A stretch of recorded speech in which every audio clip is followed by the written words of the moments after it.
नहीं, ऐसा तो नहीं था कि आज हमारी मांगें मानी जाएंगी। हमें ये अंदाज़ा था कि जो लास्ट कैबिनेट मीटिंग है, उसमें हमारा कुछ भला हो या हमारी मांगें पूरी हो, या कम से कम हमें इंटरिम रिलीफ मिले, जो हमने प्रस्ताव दिए थे। कल उनकी कैबिनेट की मीटिंग हुई, उसमें हमारा कोई विषय चर्चा में नहीं था और कुछ इसके बारे में किसी ने कुछ कहा नहीं। लेकिन ये बात नहीं है कि हमारा काम नहीं हो सकता, क्योंकि कैबिनेट की मीटिंग तो हो गई। ये निर्णय तो आप ट्विटर पे भी ले सकते हैं। तो इसके लिए जब तक आचार संहिता नहीं लगती, तब तक हम आशावादी हैं। हमारे मन में कोई निराशा नहीं है। हाँ, ये है कि हमारे मन में संकल्प है। जीतना है, इसमें कोई शक नहीं है। जीतना है, किस तरीके से जीतना है। हम अब तक जो आंदोलन आपने देखा होगा, आप बाकी आंदोलन देखिए, किसान आंदोलन देखिए, हिंसक आंदोलन है।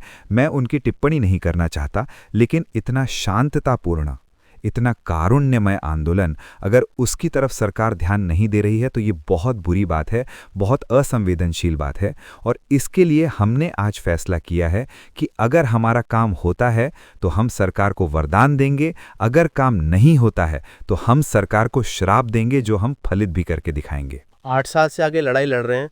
जब तक आपके साथ जो जुड़े होंगे तब तक इस समय कई लोग बहुत लोग, आने वाले समय में भी ऐसा हो सकता है, निराशा रहती है। तब से आप ये लड़ाई लड़ रहे हैं, लेकिन मैं बहुत अच्छा सवाल किया आपने। मैं बता रहा हूं कि जब से हमने आंदोलन शुरू किया, जो हमारे कंधे से कंधा लगा के ऐसे खड़े होते थे, आज वो नहीं है इस दुनिया में। कई लोग, हजारों लोग आज ये सभा में वो दिखते हैं, दूसरी सभा में पता चला वो हैं ही नहीं। तो ये हमारे ऊपर ये बिजलियां कई गिरी हैं, कई हमने ये दुख सहे हैं, झटके सहे हैं। लेकिन तब भी अगर सरकार के समझ में ये नहीं आ रहा है कि फिर भी हम शांत हैं। किसी के शांत होने का मतलब ये नहीं है कि वो कमज़ोर है।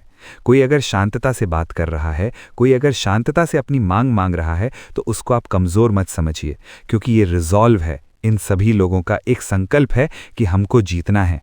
इस सिस्टम को हम अपने आप को मरते मरेंगे, लेकिन चीट नहीं करने देंगे। इनके साथ धोखाधड़ी हुई है, चीटिंग हुई है पूरी जिंदगी, और उसका बदला लेने का समय है। अगर सरकार हमारा काम करती है तो सरकार को वरदान देंगे, और नहीं करती है तो सरकार को हमारे श्राप से जलाएगा। अच्छा, वरदान मैंने कोई ऐसा सामूहिक निर्णय या केंद्रीय इससे निर्णय नहीं हुआ है।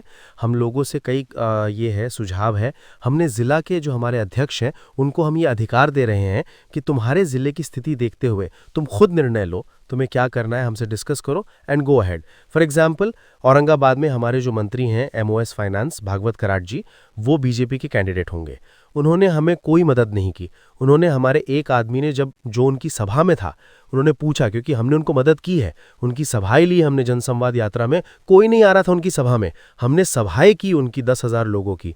तो जब हमारे सभा में वो आके संबोधित करके चले गए क्रेडिट लेके, तो हमारा आदमी जब गया कि सर हमारा काम करो, तो हाथ पकड़ के उन्होंने सभा से बाहर निकाला और बोला कि बार बार बोले वही ईपीएस ईपीएस क्या पढ़ा है, बोले हाँ 70 साल के बुजुर्ग को उन्होंने बाहर किया है। वहां आदमी खड़ा रहेगा और वो जीतेगा। वो नहीं भी जीतेगा तो ये तो 100% नहीं जीतेगा। मोदी जी से मिले और आपने मुझसे मिले, उन्होंने कहा कि मैं ही आपका प्रधान सेवक हूं। बिल्कुल सही बात है, प्रधान सेवक हैं तो अब तक आपको तो न्याय मिल जाना चाहिए।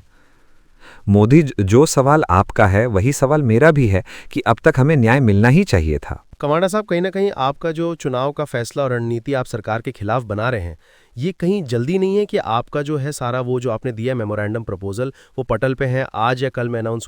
तो हमने अभी तक ये फैसला कहाँ किया? मैं आपको ये बता रहा हूँ कि हमें आज तक आशान्वित हैं, और जब तक आचार संहिता लगती है तब तक हम आशान्वित हैं। अगर आचार संहिता लगने से पहले हमारा काम होता है तो हमें ये इलेक्शन राजनीति, इसमें कोई इंटरेस्ट नहीं है। हेमा मालिनी जी भी आपके प्रपोजल को बढ़ाने में 50 पूरा कर रहे हैं, उनके लिए क्या कहेंगे? उनके लिए मैं तो एनएससी के सभी लोगों को बोलता हूं जो मथुरा जाके